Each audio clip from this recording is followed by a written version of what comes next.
Vous êtes sur le podcast Fluidité, épisode 80. Quel est le plus important dans une langue? La grammaire ou le vocabulaire? Et comment organiser votre apprentissage du français? C'est le sujet d'aujourd'hui, alors restez à l'écoute. Salut, je m'appelle Fabien, je suis français, polyglotte et professeur de français. Vous êtes sur le podcast qui vous parle de culture, d'histoire ou de géographie française, d'astuces d'apprentissage et bien plus encore, dans un français naturel et facile. Bienvenue dans le podcast Fluidité. Bonjour et bienvenue dans ce 80e épisode. Pour commencer, je voudrais remercier les nouveaux membres du club VIP de la semaine dernière, donc leur prénom s'affiche sur la vidéo YouTube. Si vous voulez aller plus loin dans votre progression en français, vous pourrez trouver du matériel pour tous les niveaux dans le club VIP. Pour les débutants, il y a les transcriptions bilingues des épisodes, des lives YouTube questions-réponses. Il y a un autre podcast privé où j'explique tout ce qui est régulier pour chaque épisode en contexte, le vocabulaire, les pronoms, les verbes, les temps, etc. Vous aurez aussi accès au groupe Telegram privé et au serveur Discord privé pour participer aux chats vocaux et vidéos hebdomadaires, et encore plein d'autres matériels disponibles dans le club VIP. Je vous mets le lien dans la description de l'épisode sur les plateformes de podcast et sur YouTube pour vous inscrire. Vous êtes libre de rester autant de temps que vous voulez et vous avez une réduction de 10% si vous prenez l'abonnement annuel. Justement, si vous m'écoutez en podcast, vous pouvez voir la version vidéo sur YouTube avec les sous-titres en français, en espagnol, en anglais ou en portugais. Donc je vous laisse le lien dans la description de l'épisode pour pouvoir y accéder. Si vous voulez parler français couramment, si vous voulez vous exprimer à l'oral sans bloquer, comment vous devez structurer votre apprentissage? Apprendre beaucoup de grammaire, peu de grammaire, beaucoup de vocabulaire, peu de vocabulaire? J'avais fait un sondage sur mon canal Telegram il y a quelques semaines pour vous poser la question et ça m'a donné l'idée de vous expliquer de manière claire et plus en détail pour vous aider. Donc je vais vous dire ce qui est le plus important et pourquoi, et à la fin je vous dirai comment vous devez organiser votre apprentissage dans un objectif de communication en français, mais pas dans le but de passer un examen, parce que c'est pas la même chose. Déjà, c'est quoi la grammaire? Je l'ai déjà dit, mais c'est le mode d'emploi de la langue. C'est un ensemble de règles qui expliquent comment on doit utiliser la structure, les temps, les conjugaisons, les prépositions, etc. Donc la grammaire sert à savoir comment est fabriquée la langue. Du coup, est-ce qu'elle est utile? A priori oui, parce qu'on a besoin de savoir exactement comment faire dans telle ou telle situation, comment tout construire, conjuguer, placer les mots, etc. Mais je vais vous dire qu'un enfant de 6 ans peut parler sa langue alors qu'il n'a pas encore étudié la grammaire.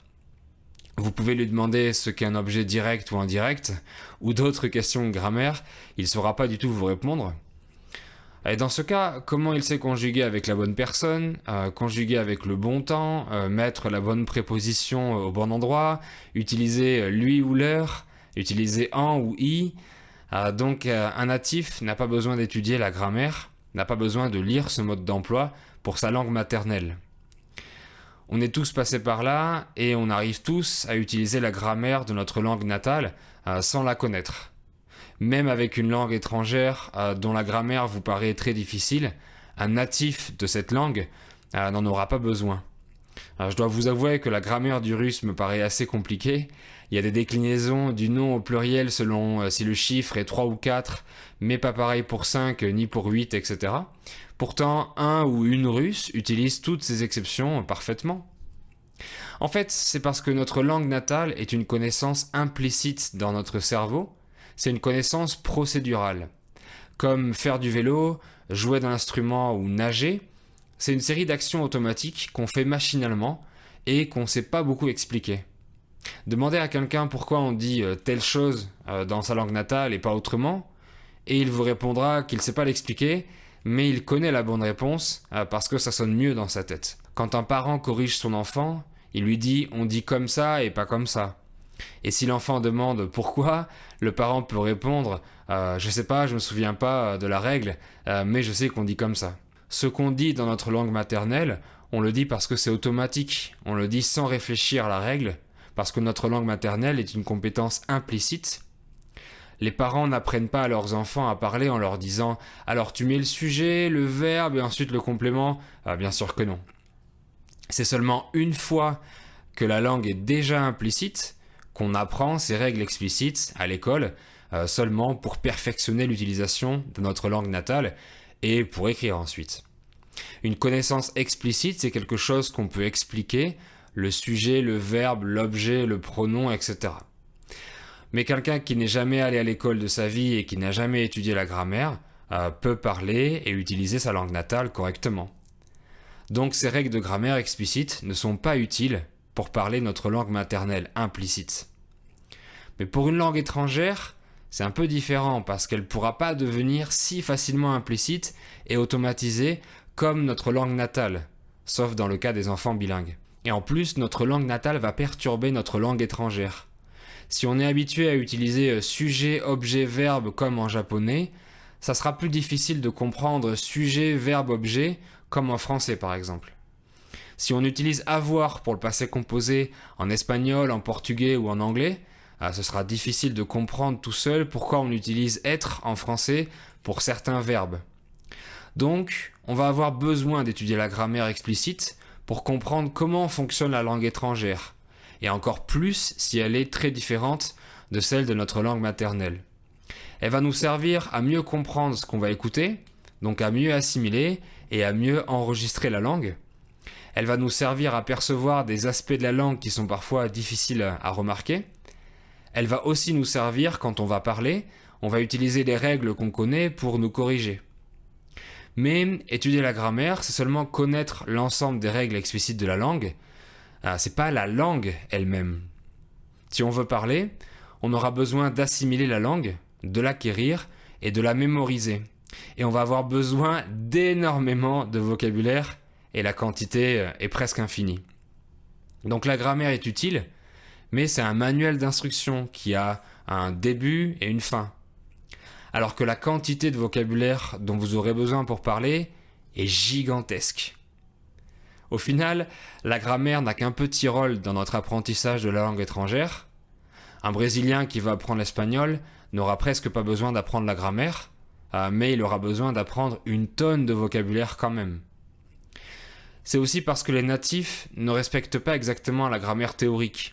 Les natifs font beaucoup d'erreurs, mais qui sont connues de tout le monde, donc les gens se comprennent entre eux et tout va bien. Vous pouvez entendre un Français dire « j'aurai le temps, je le ferai », au lieu de dire « si j'avais le temps, je le ferai ». C'est sûrement parce que le conditionnel et l'imparfait se ressemblent beaucoup, donc la différence est peu perceptible et les gens se souviennent plus de la règle qu'ils ont étudiée à l'école ou alors ils n'ont jamais étudié la règle. Parfois, on devrait utiliser le subjonctif alors qu'on ne le fait pas. On est censé dire « elle est la seule qui puisse le faire », mais la majorité des natifs diront « elle est la seule qui peut le faire ». Et ça pose aucun problème à personne. Parce que c'est l'utilisation qui fabrique la langue. Et que si on ne connaît pas la règle, on répète ce qu'on a entendu des autres, tout simplement. Mais avec ou sans faute de grammaire, un natif connaît beaucoup plus de mots de vocabulaire. Je pourrais jamais connaître autant de mots en espagnol que mon épouse mexicaine. Pourquoi ? Parce que ça fait des années qu'elle entend sa langue depuis qu'elle est enfant. Donc elle a des centaines de milliers d'heures d'acquisition de vocabulaire que je pourrais jamais rattraper. Mais je connais aussi bien la grammaire espagnole qu'elle. Vous voyez la différence. Donc si vous voulez parler la langue, il faut apprendre énormément de vocabulaire et ça prend beaucoup de temps parce que la quantité est gigantesque. Tous les jours, j'entends un mot nouveau en espagnol, même après 4 ans d'apprentissage. Comme j'ai dit dans la vidéo sur comprendre pour mieux parler, si vous voulez comprendre des films, des séries, des vidéos, comprendre des livres, comprendre des conversations de natifs, etc., il vous faudra le plus de vocabulaire passif possible. Et ensuite, quand vous parlerez, vous n'utiliserez pas obligatoirement tous les mots que vous comprenez, mais vous en utiliserez petit à petit une partie. Donc si vous ne souhaitez pas être un champion de grammaire, mais que vous voulez comprendre et parler la langue, je vous conseille de passer entre 80 et 90% de votre temps d'apprentissage à l'acquisition du vocabulaire. Donc l'écoute et la lecture en immersion naturelle, et des flashcards si vous voulez un gros boost rapide de vocabulaire. Et entre 10 et 20% de votre temps d'apprentissage dédié à la grammaire. Et plus la grammaire de votre langue natale ressemble à celle du français, moins vous en aurez besoin. Vous pouvez suivre un programme de grammaire comme je propose pour les hispanophones qui dure quelques semaines, ou regarder les règles en les cherchant ponctuellement sur internet ou sur un livre de grammaire et faire un exercice ou deux pour confirmer que vous avez compris.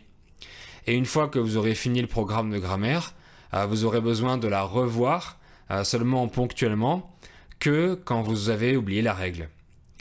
Je vois que les apprenants passent beaucoup trop de temps sur la grammaire et à faire des tonnes d'exercices, comme les cours d'anglais que j'ai eus quand j'étais étudiant. 100% leçons de grammaire et exercices, mais 0% acquisition de vocabulaire, 0% acquisition de la langue. Donc des cours inutiles pour parler, seulement utiles pour avoir une bonne note sur le bulletin scolaire. Et c'est pour ça que dans mon podcast ou sur ma chaîne YouTube, je fais seulement du contenu comme des histoires, des dialogues, etc. Parce que je veux que vous ayez du contenu pour acquérir la langue. Alors que sur les autres chaînes YouTube des professeurs de français, je vois presque seulement des vidéos de grammaire. Au sujet des programmes de grammaire, ils peuvent durer seulement quelques semaines, parce que même s'il y a beaucoup de règles, la grammaire a un début et une fin, donc on peut l'apprendre rapidement. Donc quand des programmes vous disent « apprendre le français en quelques semaines », ça veut dire apprendre la grammaire en quelques semaines, pas la langue, puisque la quantité de vocabulaire est infiniment grande, et c'est impossible d'apprendre en quelques semaines, et encore moins si vous n'habitez pas en France. Apprendre une langue dans un objectif de communication et d'amélioration continue, ça ne s'arrête jamais, puisqu'il y aura toujours du vocabulaire nouveau, et on pourra toujours s'améliorer. Et en plus, si on arrête le contact avec la langue étrangère, on la perd progressivement. Donc vous avez compris qu'on a besoin des deux, de la grammaire et du vocabulaire, mais le plus important est le vocabulaire qui est interminable et pour lequel vous ne pourrez pas compresser le temps nécessaire pour l'apprendre. Donc passez le plus gros de votre temps d'apprentissage à acquérir la langue naturellement, à obtenir le plus de vocabulaire possible. Alors que la grammaire est un ensemble de règles qui peut s'étudier rapidement en quelques semaines, et plus les langues se ressemblent, moins on aura besoin d'étudier la grammaire, comme entre l'italien et le français, ou l'allemand et le Dutch par exemple. Voilà, c'est tout pour cet épisode. Comme toujours, n'hésitez pas à me donner vos impressions, à me poser vos questions ou à me donner des suggestions dans les commentaires. Ils sont tous les bienvenus et je réponds à tout le monde. Mettez un like si vous l'avez aimé et si vous êtes sur YouTube. Merci beaucoup de l'avoir suivi et on se dit à très bientôt dans le podcast ou sur ma chaîne. Bye bye! Abonnez-vous en cliquant à droite et vous êtes libre de regarder une autre vidéo en cliquant à gauche.